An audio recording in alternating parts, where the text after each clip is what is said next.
ਦੋਸਤੋ ਪੰਜਾਬੀ ਟ੍ਰਿਬਿਊਨ ਦੇ ਰੋਜ਼ਾਨਾ ਪ੍ਰੋਗਰਾਮ ਵੇਲੇ ਦੀ ਗੱਲ ਵਿੱਚ ਤੁਹਾਡਾ ਸਵਾਗਤ ਹੈ।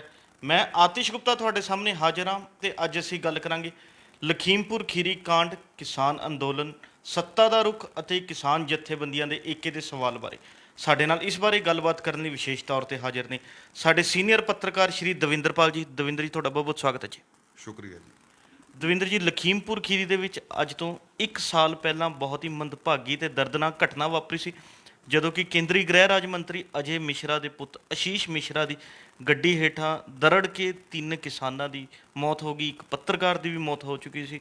ਤੇ ਅੱਜ ਉਸ ਘਟਨਾ ਨੂੰ 1 ਸਾਲ ਬੀਤ ਚੁੱਕਾ ਹੈ ਤੇ ਹਾਲੇ ਤੱਕ ਕਿਸਾਨਾਂ ਨੂੰ ਜਿਹੜਾ ਹੈ ਇਨਸਾਫ ਨਹੀਂ ਮਿਲ ਸਕਿਆ। ਉਸੇ ਕਰਕੇ ਲੰਘੇ ਦਿਨ ਕਿਸਾਨ ਜਥੇਬੰਦੀਆਂ ਵੱਲੋਂ ਦੇਸ਼ ਭਰ ਦੇ ਵਿੱਚ ਰੋਸ ਪ੍ਰਦਰਸ਼ਨ ਕੀਤੇ ਗਏ, ਪੁਤਲੇ ਸਾੜੇ ਗਏ ਨੇ। ਅਸੀਂ ਜਾਣਨਾ ਚਾਹਾਂਗੇ 1 ਸਾਲ ਦੇ ਵਿੱਚ ਕਿਸਾਨ ਕੀ ਮੰਗ ਕਰ ਰਹੇ ਸੀ, ਕੀ ਕੁਝ ਜਿਹੜਾ ਹੈਗਾ ਇਸ ਜਾਂਚ 'ਚ ਪਹੁੰਚ ਸਕਿਆ, ਇਹ ਸਾਡੀ ਜਨਤਾ ਨਾਲ ਸਾਂਝਾ ਕਰੋ। ਦੇਖੋ, ਕਈ ਵਾਰੀ ਕੀ ਹੁੰਦਾ ਹੈ ਵੀ ਚਾਹੇ ਰਾਜਨੀਤਿਕ ਧਰਾਤਲ 'ਤੇ ਕਹਿ ਲਈਏ ਜਾਂ ਅਸੀਂ ਆਪਦੇ ਸਮਾਜ 'ਚ ਕਹਿ ਲਈਏ ਜਾਂ ਅਸੀਂ ਕਹਿ ਦਈਏ ਅਪਰਾਧ ਜਗਤ 'ਚ ਕਹਿ ਲਈਏ, ਕਈ ਘਟਨਾਵਾਂ ਅਜਿਹੀਆਂ ਹੁੰਦੀਆਂ ਨੇ ਜਿਹੜੀਆਂ ਆਪਣੀ ਬੜੀ ਡੂੰਘੀ ਛਾਪ ਹੀ ਨਹੀਂ ਛੱਡਦੀਆਂ, ਬਲਕਿ ਸਾਡੇ ਇੱਕ ਸਿਸਟਮ 'ਤੇ ਕਹਿ ਲਓ, ਚਾਹੇ ਉਹ ਰਾਜਨੀਤਿਕ ਪ੍ਰਬੰਧ 'ਤੇ ਕਹਿ ਲਓ, ਚਾਹੇ ਉਹ ਸੱਤਾ 'ਤੇ ਕਹਿ ਲਓ, ਚਾਹੇ ਤਫਤੀਸ਼ੀ ਏਜੰਸੀਆਂ 'ਤੇ ਕਹਿ ਲਓ, ਜਾਂ ਸਾਡੀ ਟੋਟਲ ਸਮੁੱਚੀ ਨਿਆਂ ਪ੍ਰਣਾਲੀ 'ਤੇ ਕਹਿ ਦਿਓ।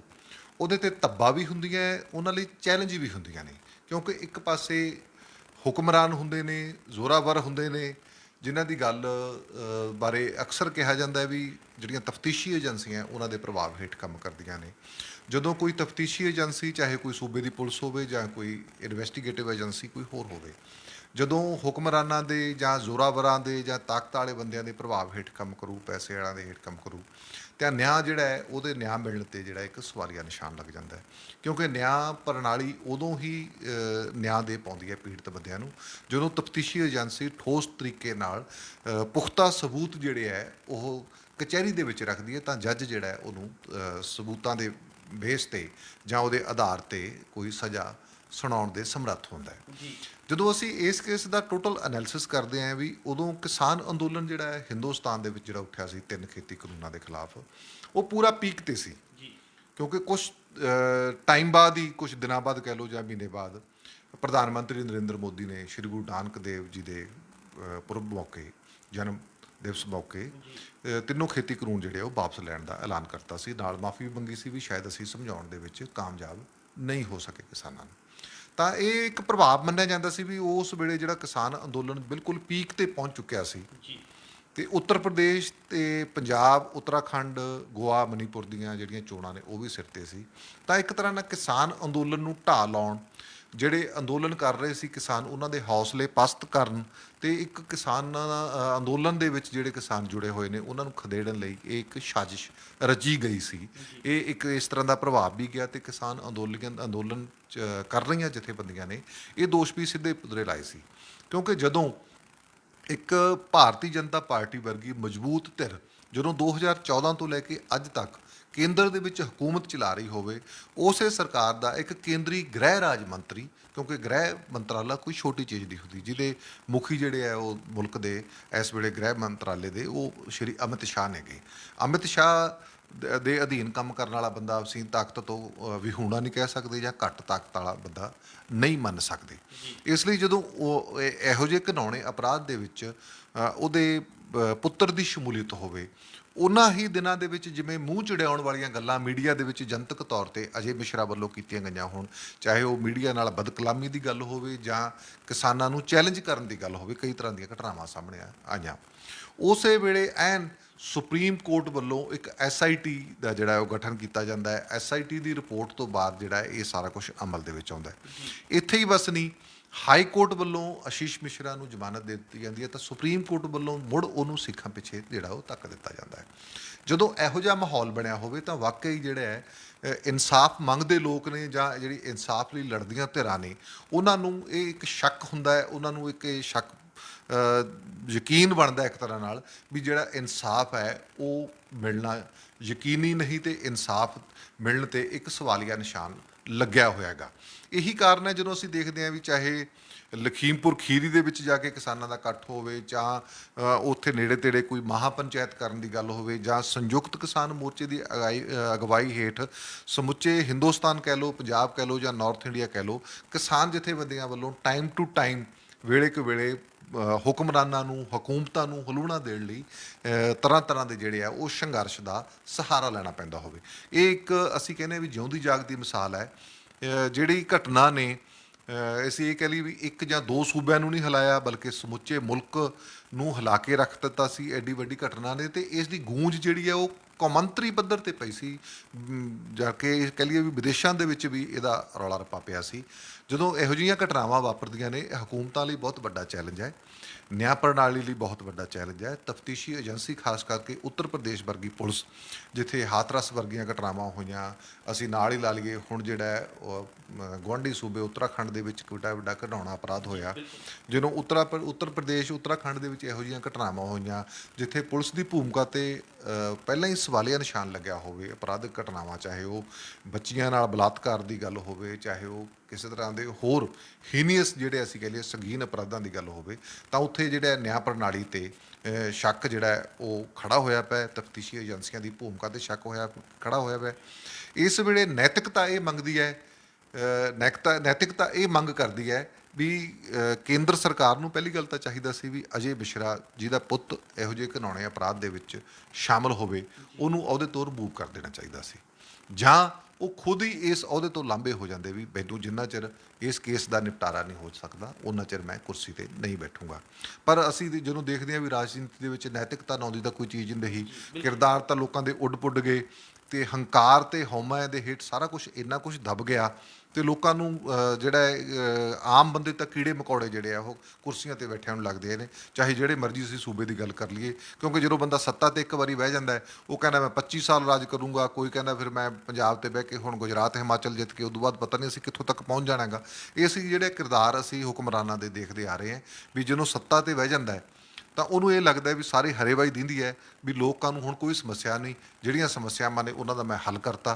ਤੇ ਇਸ ਲਈ ਇਹ ਅਸੀਂ ਸੱਤਾ ਦੇ ਨਸ਼ੇ 'ਚ ਵੀ ਕਹਿੰਦੇ ਹਾਂ ਵੀ ਲੋਕਾਂ ਨੂੰ ਜਿਹੜਾ ਇਨਸਾਫ ਲਈ ਸੰਘਰਸ਼ ਵਾਰ-ਵਾਰ ਕਰਨਾ ਪੈਂਦਾ। ਇਸੇ ਕਰਕੇ ਕੱਲ੍ਹ ਕਿਸਾਨ ਜਥੇਬੰਦੀਆਂ ਨੇ ਸੰਘਰਸ਼ ਦਾ ਇੱਕ ਬਿਗਲ ਵਜਾਇਆ, ਤੇ ਇਸ ਲਈ ਮੋਦੀ ਸਰਕਾਰ ਨੂੰ ਵੀ ਚਾਹੀਦਾ ਲੋਕਾਂ ਨੂੰ ਇਨਸਾਫ ਦੇਵੇ, ਤੇ ਆਸ਼ੀਸ਼ ਮਿਸ਼ਰਾ ਜਾਂ ਕੋਈ ਹੋਰ ਜਿਹੜਾ ਵੀ ਦੋਸ਼ੀ ਹੈ ਇਸ ਕੇਸ ਨੂੰ ਅੰਜਾਮ ਤੱਕ ਪਹੁੰਚਾਉਣ ਲਈ ਨਿਆਂ ਪ੍ਰਣਾਲੀ ਨੂੰ ਵੀ ਜਿਹੜਾ ਇੱਕ ਤਰ੍ਹਾਂ ਨਾਲ ਮੈਸੇਜ ਜਿਹੜਾ ਜਾਣਾ ਚਾਹੀਦਾ ਸਹੀ। ਜੀ ਦਵਿੰਦਰ ਜੀ, ਗੱਲ ਕਰ ਰਹੇ ਕਿਸਾਨ ਅੰਦੋਲਨ ਦੀ, ਤਾਂ ਇਹ ਦੱਸਣਾ ਬਹੁਤ ਜ਼ਰੂਰੀ ਹੈ ਕਿ ਕਿਸਾਨ ਅੰਦੋਲਨ ਦੀ ਸ਼ੁਰੂਆਤ ਪੰਜਾਬ ਤੋਂ ਹੋਈ ਸੀ, ਤੇ ਹੌਲੀ ਹੌਲੀ ਕਰਕੇ ਇਹ ਦਿੱਲੀ ਦੀ ਬਰੂਹਾਂ ਤੇ ਪਹੁੰਚਿਆ, ਜਿੱਥੇ 1 ਸਾਲ ਤੋਂ ਲੰਬਾ ਸਮਾਂ ਇਹ ਸੰਘਰਸ਼ ਜਿਹੜਾ ਚੱਲਿਆ ਸੀ। ਤੇ ਜਦੋਂ ਇਸ ਸੰਘਰਸ਼ ਦੀ ਗੱਲ ਕਰਦੇ ਹਾਂ ਤਾਂ ਉਹ ਸੰਘਰਸ਼ ਸਿਖਰ ਤੇ ਸੀਗਾ, ਤਾਂ ਸਾਰੀ ਦੇਸ਼ ਦੀ ਸਿਆਸੀ ਪਾਰਟੀਆਂ ਦੇ ਆਗੂ ਉਹ 'ਚ ਵੱਧ ਚੜ੍ਹ ਕੇ ਸ਼ਮੂਲੀਅਤ ਕਰ ਰਹੇ ਸੀ, ਇਹ ਕਿਸਾਨ ਅੰਦੋਲਨ ਦਾ ਲਾਹਾ ਲੈਣ ਦੀ ਕੋਸ਼ਿਸ਼ਾਂ ਕਰ ਰਹੇ ਸੀ। ਪਰ ਅਸੀਂ ਜਾਣਨਾ ਚਾਹਾਂਗੇ ਅੱਜ ਕਿਸਾਨ ਅੰਦੋਲਨ ਜਿਹੜਾ ਹੈਗਾ ਖਤਮ ਹੋਏ ਨੂੰ, ਜਾਂ ਐਂ ਕਹਿੰਦੇ ਮੁਅੱਤਲ ਨੂੰ, ਅੱਜ 1 ਸਾਲ ਦੇ ਕਰੀਬ ਸਮਾਂ ਪੂਰਾ ਹੋਣ ਵਾਲਾ ਹੈ, 11 ਮਹੀਨੇ ਬੀਤ ਚੁੱਕੇ ਨੇ, ਤੇ ਹੁਣ ਜਿਹੜਾ ਕਿਸਾਨ ਅੰਦੋਲਨ ਦਾ ਦਬਾਅ ਸਾਡੀ ਰਾਜਸੀ ਪਾਰਟੀਆਂ ਤੇ, ਸੂਬਿਆਂ ਦੀ ਸਰਕਾਰਾਂ ਤੇ ਜਾਂ ਕੇਂਦਰ ਸਰਕਾਰ ਤੇ ਕਿਸ ਤਰ੍ਹਾਂ ਦੇਖਣ ਨੂੰ ਮਿਲਦਾ ਹੈ?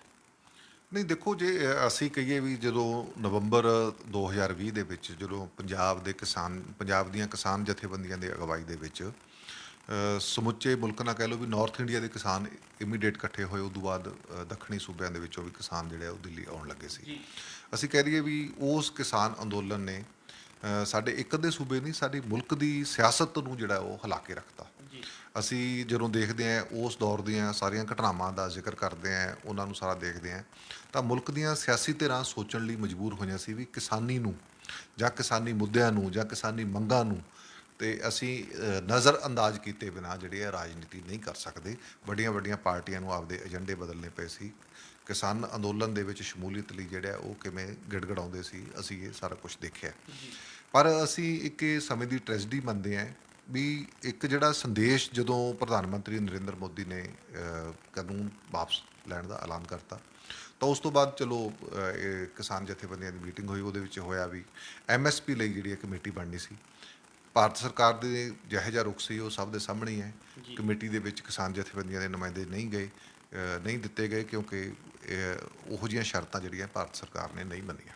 ਜੀ ਪਰ ਜਦੋਂ ਅਸੀਂ ਦੇਖਦੇ ਹਾਂ ਵੀ ਕਿਸਾਨ ਦਾ ਅੰਦੋਲਨ ਦਾ ਹਾਲ, ਤਾਂ ਕਿਸਾਨ ਜਥੇਬੰਦੀਆਂ ਦਾ ਇੱਕ ਬਹੁਤ ਵੱਡਾ ਫਰਜ਼ ਬਣਦਾ ਸੀ ਵੀ ਭਾਰਤ ਸਰਕਾਰ 'ਤੇ ਦਬਾਅ ਪਾਈ ਰੱਖਣ ਲਈ ਕਿਸੇ ਨਾ ਕਿਸੇ ਰੂਪ ਦੇ ਵਿੱਚ ਇੱਕ ਜਥੇਬੰਦਕ ਜਿਹੜਾ ਚਿਹਰਾ ਮੋਹਰਾ ਦਿਖਾਉਣਾ ਬਹੁਤ ਜ਼ਰੂਰੀ ਸੀ, ਜਿਹੜਾ ਕਿ ਉਹ ਦਿਖਾਉਣ ਦੇ ਵਿੱਚ ਓਨੀਆਂ ਕਾਮਯਾਬ ਨਹੀਂ ਹੋਈਆਂ।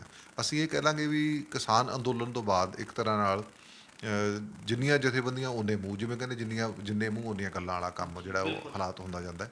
ਸਭ ਦੇ ਆਪੋ ਆਪਣੇ ਏਜੰਡੇ ਹੋ ਗਏ, ਆਪੋ ਆਪਣੇ ਰਾਹ ਹੋ ਗਏ। ਤਾਂ ਇੱਕ ਸੰਯੁਕਤ ਕਿਸਾਨ ਮੋਰਚੇ ਦੇ ਸੱਦੇ 'ਤੇ ਤਾਂ ਧਰਨੇ ਮੁਜ਼ਾਹਰੇ ਹੋ ਜਾਂਦੇ ਨੇ, ਖਾਸ ਕਰਕੇ ਪੰਜਾਬ 'ਚ ਹੋ ਜਾਂਦੇ ਨੇ, ਕਿਉਂਕਿ ਪੰਜਾਬ ਦੇ ਵਿੱਚ ਪਹਿਲਾਂ ਹੀ ਕਿਸਾਨ ਜਥੇਬੰਦੀਆਂ ਜਿਹੜੀਆਂ ਉਹ ਲਾਮਬੰਦ ਨੇ ਕਿਸੇ ਨਾ ਕਿਸੇ ਰੂਪ ਦੇ ਵਿੱਚ। ਅੱਜ ਤੋਂ ਨਹੀਂ, ਅੱਜ ਤੋਂ 10 15 20 ਸਾਲ ਤੋਂ ਅਸੀਂ ਦੇਖਦੇ ਹਾਂ ਕਿਸਾਨ ਜਥੇਬੰਦੀਆਂ ਛੋਟੇ ਮੋਟੇ ਜਥੇਬੰਦਕ ਰੂਪ ਦੇ ਵਿੱਚ ਸੰਘਰਸ਼ ਕਰਦੀਆਂ ਆ ਰਹੀਆਂ ਨੇ। ਜੇ ਅਸੀਂ ਕਹੀਏ ਵੀ ਕੌਮਾਂਤਰੀ ਪੱਧਰ 'ਤੇ ਉਹ ਪਹਿਲਾਂ ਵਾਲਾ ਪ੍ਰਭਾਵ ਹੈ, ਉਹ ਦੇਣ ਦੇ ਵਿੱਚ ਹਜੇ ਕਿਸਾਨ ਜਥੇਬੰਦੀਆਂ ਉਸ ਰੂਪ 'ਚ ਦਿਖਾਈ ਨਹੀਂ ਦੇ ਰਹੀਆਂ, ਜਿਹੜਾ ਕਿ ਇੱਕ ਮੰਦਭਾਗਾ ਰੁਝਾਨ ਹੈ। ਜੀ ਦਵਿੰਦਰ ਜੀ, ਕਿਸਾਨ ਅੰਦੋਲਨ ਦੀ ਅਗਵਾਈ ਪੰਜਾਬ ਦੀਆਂ 32 ਕਿਸਾਨ ਜਥੇਬੰਦੀਆਂ ਨੇ ਕੀਤੀ ਸੀ ਤੇ ਉਹਨਾਂ ਦੀ 32 ਕਿਸਾਨ ਜਥੇਬੰਦੀਆਂ ਤੇ ਹੋਰ ਦੇਸ਼ ਭਰ ਦੀ ਕਿਸਾਨ ਜਥੇਬੰਦੀਆਂ ਦੇ ਇੱਕ ਕਰਕੇ ਜਿਹੜਾ ਕਿਸਾਨ ਜਥੇਬੰਦੀਆਂ ਕੇਂਦਰ ਸਰਕਾਰ ਨੂੰ ਜਾਂ ਕੇਂਦਰੀ ਹਕੂਮਤ ਨੂੰ ਝੁਕਾਉਣ 'ਚ ਕਾਮਯਾਬ ਹੋ ਸਕੀਆਂ ਸੀ। ਪਰ ਅੱਜ ਗੱਲ ਕਰੀਏ ਪੰਜਾਬ ਦੀ 32 ਕਿਸਾਨ ਜਥੇਬੰਦੀ, ਤਾਂ ਉਹਨਾਂ 'ਚ ਉਹ ਏਕਾ ਨਹੀਂ ਦਿਖਾਈ ਦੇ ਰਿਹਾ, ਉਹਨਾਂ 'ਚ ਵੱਖਰੇਵੇਂ ਜਿਹੜੇ ਨੇ ਉਹ ਸਪਸ਼ਟ ਤੌਰ 'ਤੇ ਦਿਖਾਈ ਦੇ ਰਹੇ ਨੇ। ਕੀ ਤੁਹਾਨੂੰ ਲੱਗਦਾ ਵੀ ਕਿ ਆਉਣ ਵਾਲੇ ਸਮੇਂ ਦੇ ਵਿੱਚ ਕਿਸਾਨ ਜਥੇਬੰਦੀਆਂ ਇਕੱਠੀਆਂ ਹੋ ਸਕਣਗੀਆਂ, ਕੋਈ ਇਕੱਠੇ ਫੈਸਲੇ ਲੈ ਸਕਣਗੀਆਂ?